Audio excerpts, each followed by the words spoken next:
Já se sentiu inseguro sobre até que ponto deve partilhar algo da sua vida pessoal no LinkedIn?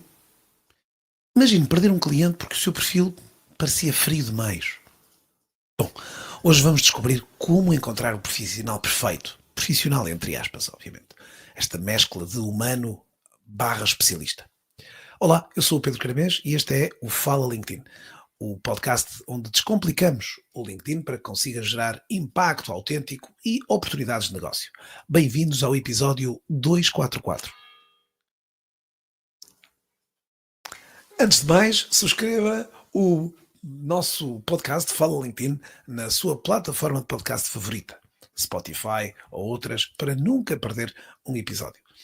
E já agora, se ainda não o fez, procure algumas informações sobre mim no mundo do LinkedIn e nas minhas diferentes outras redes sociais para acompanhar alguns dos conteúdos que publicamos e dicas que publicamos semanalmente. Bom, um dos quadros que vamos sentir muitas das vezes é de facto esta grande discussão entre onde é que começa o pessoal e acaba o profissional, onde é que acaba um e começa o outro. É um tema que vamos sentindo de certa forma que há de alguma forma também aqui muita discussão à volta deste contexto. Ou se por um lado, e muitos dos clientes acabam por muitas das vezes nos contactar e me contactar muito nesta componente ainda muito defensiva de sentirem que têm algum constrangimento e algum prurido até em partilhar algo de natureza mais pessoal. A verdade é que temos sentido, e este último ano em particular, há de facto aqui um quadro de maior partilha de conteúdos de natureza pessoal, muito motivado também por um crescente também número de publicações relacionadas com os temas da inteligência artificial e também, se calhar, publicações mais artificiais ao trazerem aqui conteúdos gerados por todas estas diferentes IAs. E, portanto, é este equilíbrio que vamos, de alguma forma, procurar aqui estabelecer durante este episódio.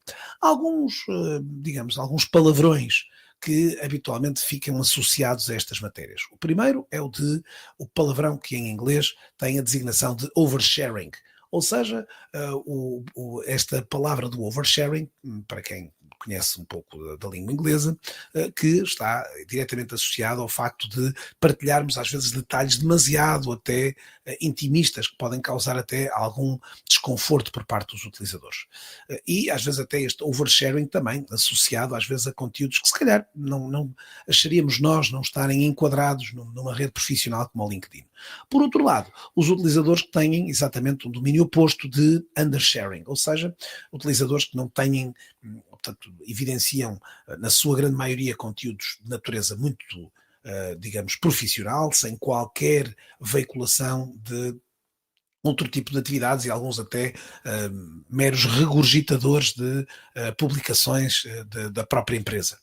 E, portanto, neste contexto aqui, eu diria que hoje em dia o profissional no LinkedIn deve ter aqui uma fusão destas duas realidades. Se por um lado uma realidade mais pessoal, até no limite com algum tom de conversa mais informal, e um tom mais profissional, demonstrando muitas das vezes aqui contextos ligados à sua indústria, à sua área de atividade, à sua empresa, onde de alguma forma estão aqui associados. Este equilíbrio hoje é, obviamente, um fator relevante, na medida em que as pessoas hoje, claramente, e é isso que a gente vai testemunhando nas próprias sessões formativas, as pessoas querem fazer negócios ou trabalhar com quem gostam, com quem confiam, até com quem sentem alguma vibração positiva sobre esta matéria. E, portanto, vermos hoje em dia um conteúdo que traz aqui sempre um eco muito profissional, muito exclusivamente técnico, pode, obviamente, não passar exatamente essa mensagem.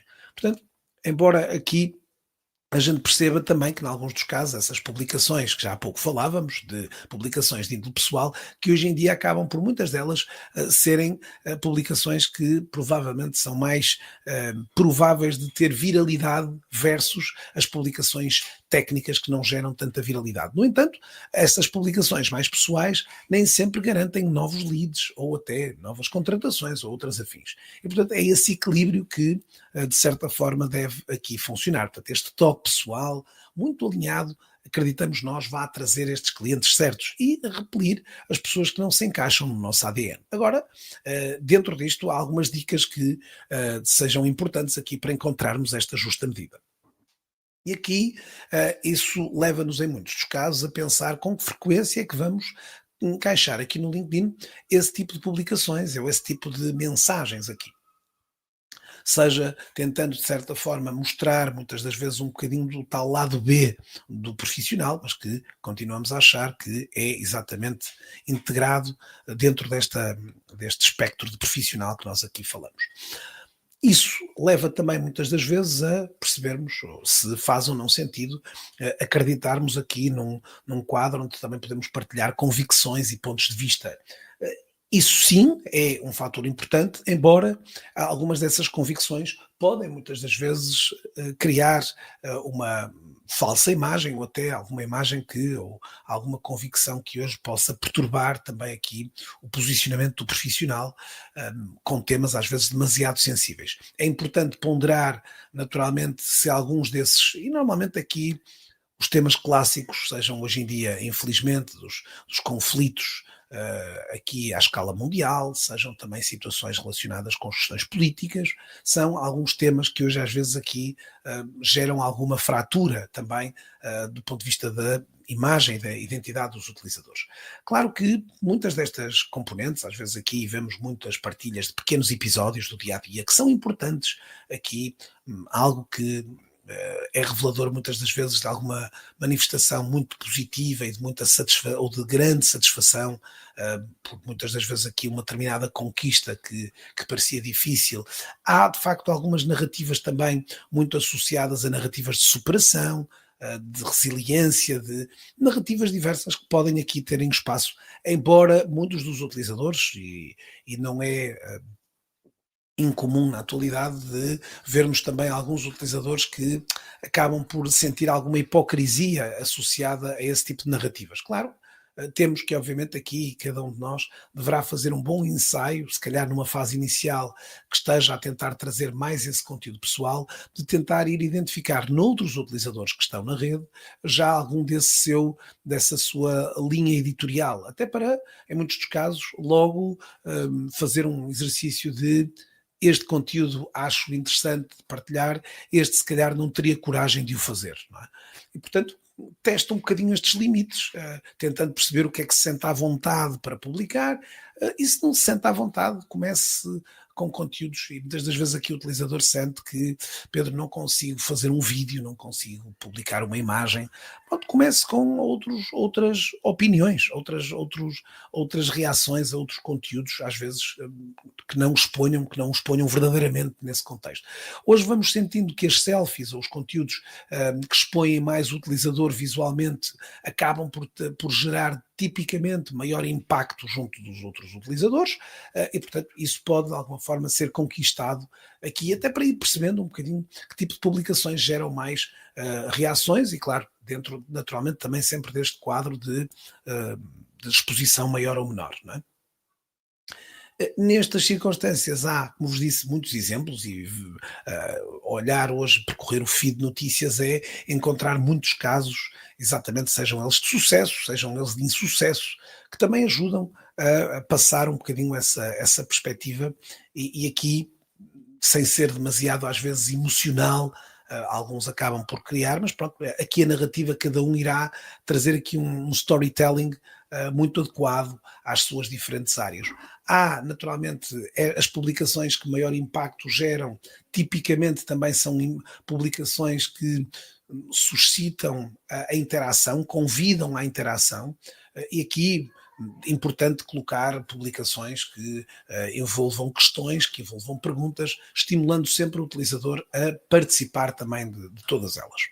Portanto, há, obviamente, aqui, recapitulando, esta definição do oversharing versus undersharing, e, portanto, aqui esta noção que temos de nos expor e de nos colocar, a importância deste profissional que hoje tem exatamente esta mescla de conteúdos pessoais e profissionais, e estas dinâmicas de ir fazendo crescer aqui esta confiança de forma gradual para estes mesmos conteúdos aqui na rede.